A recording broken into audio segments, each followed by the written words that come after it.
Nalan Yaran terbang ke arah tertentu keluar kota begitu dia meninggalkan klan Xiao. Xiao Yan sedikit mengernyitkan alisnya dan mengikuti dari belakang. Kecepatannya tidak berkurang bahkan setelah terbang keluar dari ibu kota. Sebaliknya, dia terbang ke arah Misty Cloud Mountain.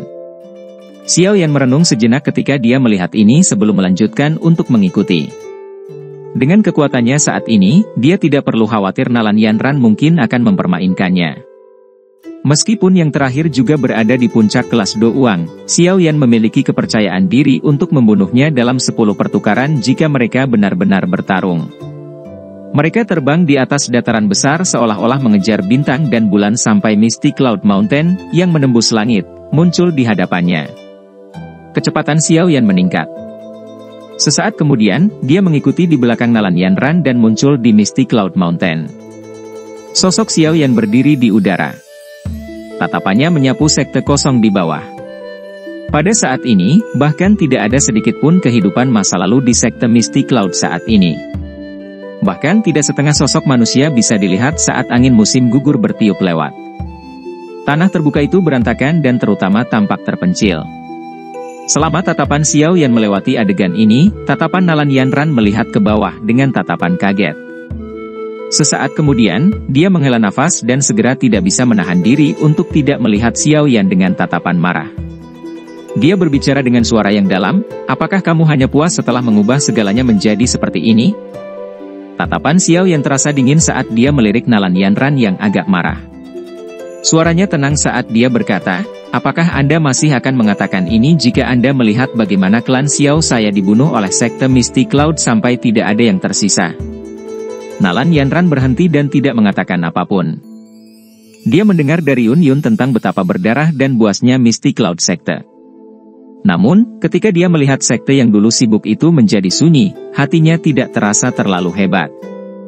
Murid Nalan Yanran berhenti di wajah Xiao Yan yang muda, lembut, dan damai. Riak kecil muncul di matanya. Dia tampaknya menjadi jauh lebih dewasa dan lebih dingin dibandingkan dengan 3 tahun lalu. Kemungkinan besar dia mengalami cukup banyak pengalaman selama 3 tahun ini. Pikiran Nalan Yanran agak linglung saat dia melihat pria muda berjubah hitam di depannya. Dia tiba-tiba teringat masalah yang mengubah hubungan mereka berdua beberapa tahun lalu. Hari itu, dia mengandalkan kekuatan sekte Misty Cloud untuk dengan kejam menginjak-injak harga dirinya yang tersisa karena Doukinya telah menghilang. Dia masih bisa mengingat dengan jelas amarahnya dan kata-kata keji, dingin, dan naif yang dia ucapkan saat itu. Namun, kata-kata naif itu saat itu telah terwujud sepenuhnya. Kepahitan tampak keluar dari sudut mulut Nalan Yanran saat dia berpikir sampai saat ini. Dia mengejek dirinya sendiri, "Sebenarnya, saat ini saya merasa sangat menyesal tentang masalah itu saat itu. Jika saya tidak pergi ke klan Xiao dengan keinginan keras, kemungkinan klan Xiao dan Misty Cloud sekte semuanya akan baik-baik saja. Sayangnya, tidak ada obat untuk penyesalan di dunia ini." Xiao Yan menghirup udara dalam-dalam. Dia segera melambaikan tangannya dengan gelisah dan berkata, "Bawalah aku untuk bertemu Yun Yun. Masalah itu sudah ditangani. Tidak ada cara untuk mengubahnya apapun yang terjadi. Oleh karena itu, tidak perlu disebutkan." Kepahitan di sudut mulut Nalan Yanran menjadi lebih intens saat melihat Xiao Yan seperti ini. Bagian belakang giginya dengan lembut menggigit bibir bawah merahnya. Ini bisa dianggap sebagai buah pahit yang dia tanam. Rasa pahit memang telah meresap jauh ke dalam hatinya sekarang setelah dia memakannya. "Aku tidak berpikir untuk membuatmu melupakan masalah itu saat itu. Hanya saja saya ingin mengatakan bahwa saya, Nalan Yanran, memang memiliki rabun dekat seperti tikus. Mengingat situasi saat ini, saya dapat dianggap telah mencari kepahitan saya sendiri." Nalan Yanran mengejek dirinya sendiri sebelum segera berbalik dan dengan cepat terbang ke bagian belakang gunung. "Ikuti aku." Sebuah cahaya berkedip di mata Xiao Yan saat dia melihat sosok anggun di depannya. Sesaat kemudian, dia mengepakkan sayap api di punggungnya dan dengan cepat mengikuti. Xiao Yan mengikuti Nalan Yanran ke belakang gunung dan melewati hutan lebat di sepanjang jalan. Akhirnya, mereka berhenti di tebing gunung yang terjal. "Guru ada di atas tebing. Anda bisa pergi sendiri. Setelah hari ini, guru dan saya akan meninggalkan Kekaisaran Jiama. Kami mungkin jarang kembali di masa depan. Nalan Yanran menunjuk ke puncak tebing dan berbicara dengan suara lembut saat tubuhnya berhenti di depan tebing. Meninggalkan? Xiao Yan kaget saat mendengar ini. Dia segera bertanya dengan suara yang dalam, di mana? Kami masih belum tahu. Benua Douqi sangat besar dan saya sudah lama berpikir untuk mengalaminya. Kali ini, saya akan menemani guru dan pergi. Kita mungkin tidak memiliki kesempatan lagi untuk bertemu di masa depan. Nalan Yanran menghela nafas agak melankolis. Dia segera berbalik dan berjalan menuruni tebing. Wajah Xiao Yan sedikit serius saat dia melihat punggung Nalan Yanran. Dia mengatupkan giginya dan dengan cepat bergegas ke tebing gunung. Sesaat kemudian, dia muncul di tebing. Matanya menatap ke tepi tebing gunung yang terjal. Ada seorang wanita berpakaian putih berdiri dengan anggun di tempat itu. Dia memiliki rambut hitam halus yang jatuh di pundaknya. Itu melayang tepat saat angin bertiup, tampak halus dan tenang. Kamu sudah sampai. Wanita itu berbicara dengan suara lembut. Dia tiba-tiba menghela nafas setelah mendengar langkah kaki kecil itu. Anda berniat untuk meninggalkan Kekaisaran Jiama. Ekspresi Xiao Yan agak jelek saat dia perlahan berjalan ke depan dan bertanya dengan suara yang dalam. Wanita itu perlahan berbalik dan menunjukkan wajah cantik itu. Dia secara alami adalah Yun Yun. Pada saat ini, matanya yang cantik melirik Xiao Yan saat dia berkata, sekte Mystic Cloud sudah tidak ada lagi. Tidak ada gunanya lagi dalam diriku yang tersisa. Saya telah terperangkap di dalam Kekaisaran Jiama selama bertahun-tahun dan itu bagus untuk bisa pergi. Ada banyak ahli di benua Douqi dengan bahaya yang tak tertandingi. Sebagai seorang wanita, pergi mengalaminya tidak berbeda dengan meminta untuk menderita. Kerajaan Jiama ini mungkin tidak semenarik dunia luar tapi bisa melindungimu. Xiao Yan mengatupkan giginya dan berbicara.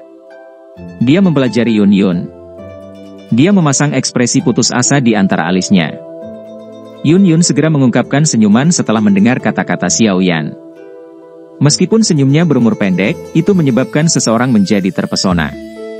Tidak peduli bagaimana orang mengatakannya, aku memiliki kekuatan seseorang di puncak kelas Dou Huang.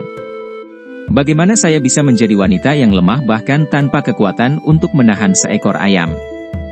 Yun Yun menggelengkan kepalanya sedikit.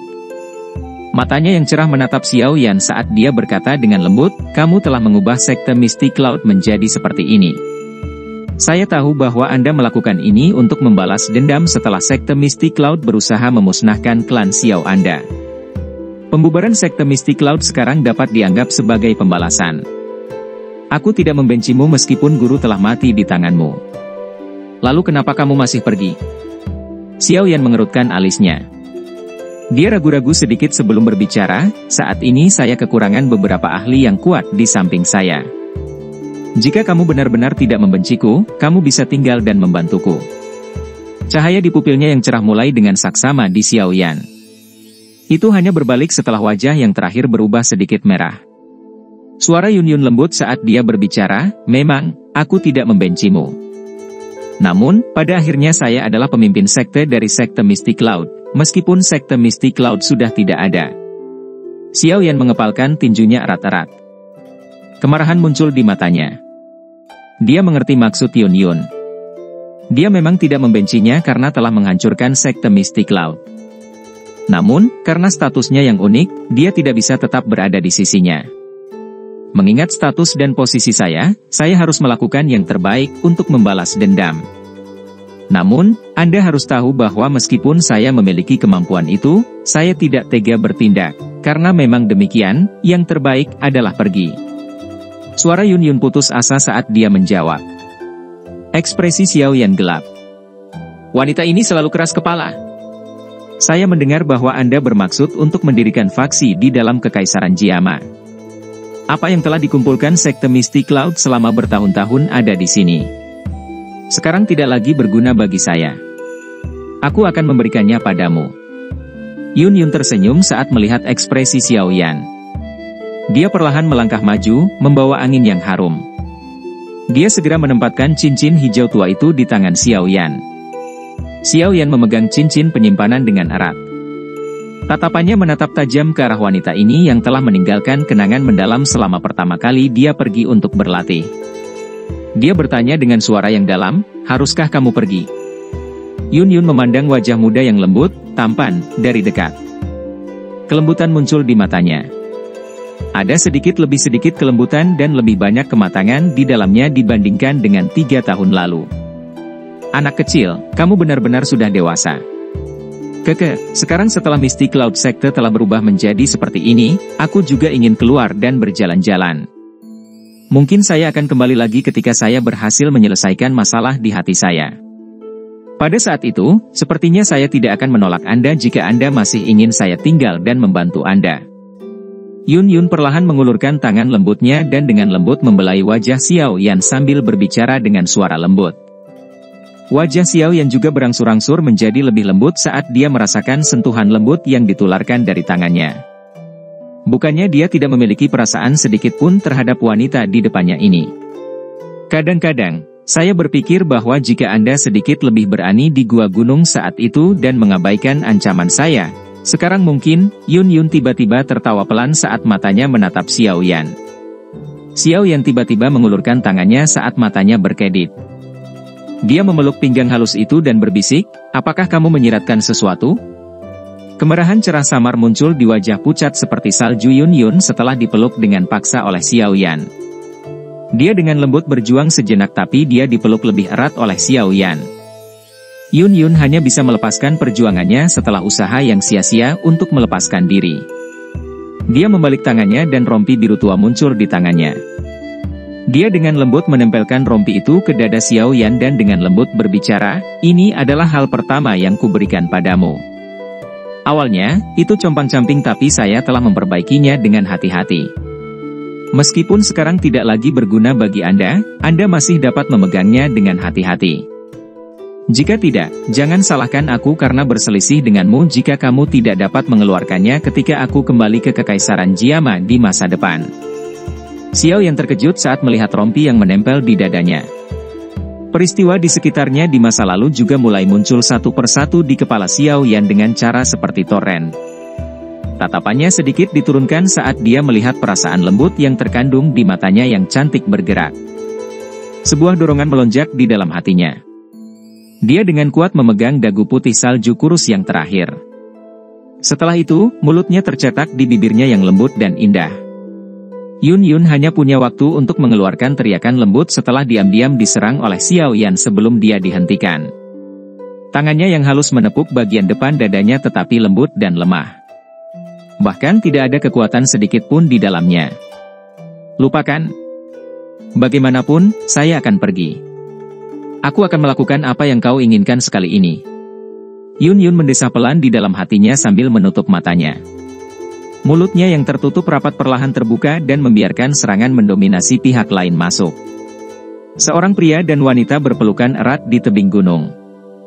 Mereka memancarkan perasaan yang akan membuat hati seseorang terasa panas membara. Tangan halus Nalan Yanran dengan lembut bersandar di dinding batu di satu sisi tebing gunung. Tatapannya rumit saat dia melihat pria dan wanita yang berpelukan di kejauhan. Sesaat kemudian, dia mengeluarkan senyum melankolis saat dia diam-diam mundur.